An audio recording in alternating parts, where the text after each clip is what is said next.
നമസ്കാരം. ഇന്ന് നമ്മൾ ഉണ്ടാക്കാൻ പോകുന്നത് ഇഡ്ഡലി 65 ആണ്. അപ്പോൾ ആദ്യം നമ്മൾ അതിൻ്റെ തട്ടിലേക്ക് മാവൊഴിച്ച് കൊടുക്കുകയാണ്. മാവൊഴിച്ച് കൊടുക്കുന്നതിന് മുമ്പായിട്ട് നമ്മൾ ഇതിലെല്ലാം വെളിച്ചെണ്ണ തേച്ച് മാറ്റി വെച്ച തട്ടാണ്. അപ്പോൾ ഓരോന്നിലേക്കും വളരെ സൂക്ഷിച്ച് വേണം, വേറൊന്നിലേക്ക് ഓവർലാപ്പ് ചെയ്യാതെ വേണം ഇത് ഒഴിച്ചെടുക്കാനായിട്ട്.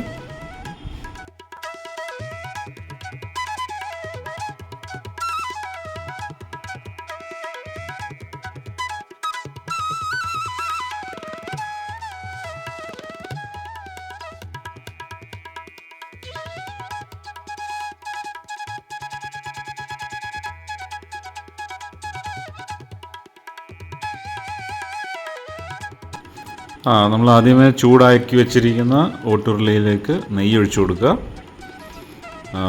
ചെറുതായിട്ടൊന്ന് ചൂടാകുന്ന വരെ ഒന്ന് വെയിറ്റ് ചെയ്യണം. അതിനുശേഷം നമ്മളതിലേക്ക് ഉഴുന്ന് പരിപ്പാണ് ഇട്ട് കൊടുക്കുന്നത്. ഉഴുന്ന് പരിപ്പ് ഇതിൻ്റെ ഒരു ടേസ്റ്റ് വർദ്ധിപ്പിക്കുന്ന ഘടകമാണ്. അത് ചെറുതായിട്ടൊന്ന് ചൂടാകാനുള്ള സമയം കൊടുക്കണം. ചെറുതായിട്ട് നമുക്കൊന്ന് ഇളക്കി കൊടുക്കാം.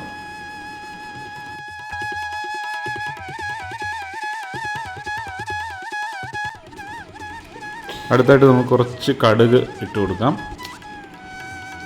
കടുക് പൊട്ടാനായിട്ട് ഇച്ചിരി സമയം എടുക്കും, ഒന്ന് വെയിറ്റ് ചെയ്യണം. അതിനുശേഷം നമ്മൾ ചുവന്നുള്ളി അരിഞ്ഞു വെച്ചതാണ്, അത് ഇട്ടിട്ടുണ്ട്.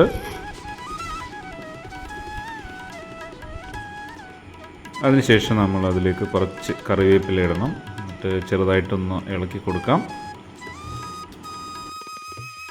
ഉള്ളി നമുക്ക് ചെറുതായിട്ടൊന്ന് ഇളക്കി കൊടുക്കണം. ഒരു ഒത്തിരി അങ്ങ് മൂത്ത് പോകല്ലേ, എന്നാൽ ചെറുതായിട്ടൊന്ന് ഉള്ളി ചുമന്ന് വരുന്നതാണ് അതിൻ്റെ ഒരു പരുവെന്ന് പറയുന്നത്. പിന്നെ ഇതിനകത്ത് നമ്മൾ ഇടാൻ പോകുന്നത് ഏറ്റവും പ്രധാനപ്പെട്ട ഒരു ഇൻഗ്രീഡിയൻ്റ് എന്ന് പറയുന്നത് നമ്മുടെ ചമ്മന്തിപ്പൊടിയാണ്. അതിൻ്റെ ഒരു വീഡിയോ നമുക്ക് പുറകാലം ഇടാം. അത് നമ്മൾ ഉഴുന്നുപരിപ്പാണ് പ്രധാന ഇൻഗ്രീഡിയൻറ്റ് ചമ്മന്തിപ്പൊടിയുടെ. അത് ഓൾറെഡി നമ്മൾ റെഡിയാക്കി വെച്ചിട്ടുണ്ട്.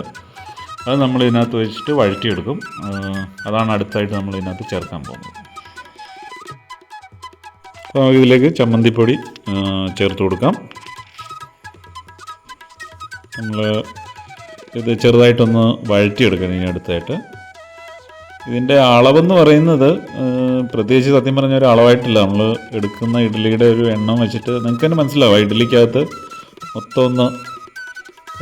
മൊത്തം അതിനകത്തൊന്ന് പറ്റിപ്പിടിച്ച് എല്ലാം ഒന്ന് റെഡിയായി വരണം. ആ അളവിനാണ് ഇടുന്നത്. നമുക്ക് പിന്നെ ഒരു അല്പം കാശ്മീരി മുളക് പൊടി ഇടണം. കാരണം ഇതിൻ്റെ കളറ് ഒന്ന് ചെറുതായിട്ട് കിട്ടാൻ വേണ്ടി. ചെറുതായിട്ട് അതിന് അധികം എരിവൊന്നും വരത്തില്ല.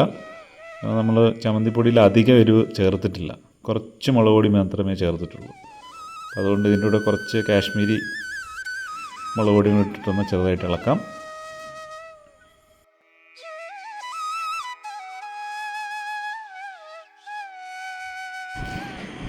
ഇനി അടുത്തായിട്ട് നമ്മൾ പുണ്ട് ഇഡ്ഡലി ഇതിലേക്ക് ചേർക്കുകയാണ്. പുണ്ട് ഇഡ്ഡലി എന്ന് പറഞ്ഞാൽ തമിഴ്നാട്ടിൽ ഇതിനെ പറയുന്ന പേരാണ് കേട്ടോ. മിനി ഇഡ്ഡലി എന്ന് വേണമെങ്കിൽ നമുക്ക് ഇംഗ്ലീഷിൽ പറയാം. അപ്പോൾ ഇത് നമ്മൾ നേരത്തെ ഉണ്ടാക്കി വെച്ച ആണ്. അപ്പോൾ അതിലേക്ക് ഇതോടെ പകർത്തിയിട്ട് നന്നായിട്ടൊന്ന് വഴറ്റിയെടുക്കണം.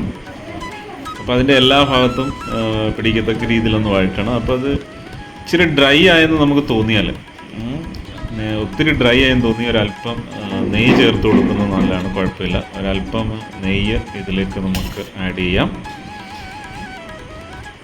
കുറച്ച് മതിയാകും, അധികമൊന്നും വേണ്ട.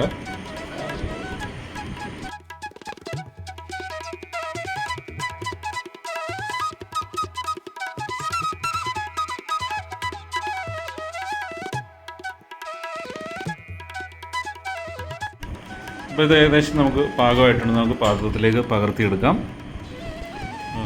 ഇത് വളരെ നല്ല ടേസ്റ്റിയാണ്. തീർച്ചയായിട്ടും നിങ്ങൾ ഉണ്ടാക്കി നോക്കുക. ഇത് ഉണ്ടാക്കി കഴിച്ചതിന് ശേഷം നിങ്ങളുടെ അഭിപ്രായങ്ങളൊരു കമൻറ്റായി രേഖപ്പെടുത്തിയാൽ നന്നായിരുന്നു. അപ്പോൾ ചാനൽ ഇതുവരെ സബ്സ്ക്രൈബ് ചെയ്തിട്ടില്ലാത്ത ആൾക്കാരുണ്ടെങ്കിൽ ദയവേത് ചാനൽ സബ്സ്ക്രൈബ് ചെയ്യുക. ഞങ്ങൾ കുറേ നാളിതിൽ മുടങ്ങി കിടക്കുമായിരുന്നു വീഡിയോ. ഇനിയും പൂർവാധിക ശക്തിയോടുകൂടി വീഡിയോകളുമായി ഇനിയും കാണും വരെ നമസ്കാരം.